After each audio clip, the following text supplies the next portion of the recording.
খাবার চিবিয়ে খাওয়া সুন্নাহ, বিজ্ঞানও বলে তাই। আমরা খাই প্রতিদিন, কিন্তু কিভাবে খাই সেটা কি একবারও ভেবেছি? রাসূলুল্লাহ সাল্লাল্লাহু সাল্লাম কখনো তাড়াহুড়া করে খাননি। তিনি চিবিয়ে, ধীরে, ভাব গম্ভীরভাবে খেতেন। এটাই ছিল তার সুন্নাহ। ইমাম গাজ্জালি রহিমাহুল্লাহ বলেছিলেন, চিবিয়ে খাওয়া শুধু শরীরের উপকার নয়, আত্মারও বিশুদ্ধতা আনে। বিজ্ঞানও বলে, চিবিয়ে খেলে স্মৃতিশক্তি বাড়ে, মনোযোগ বাড়ে আর হজম হয় ঠিকভাবে।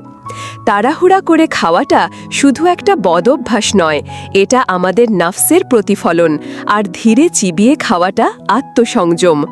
তাই পরের বার খাবার মুখে দিলে চিবিয়ে খেতে ভুলবেন না, কারণ এটা শুধু স্বাস্থ্য নয়, এটা রাসূলের শিক্ষা। আর নবুজি সাল্লাল্লাহু আলাইহি ওয়াসাল্লামের প্রতিটি শিক্ষাই আমাদের জন্য উপকারী। ধন্যবাদ।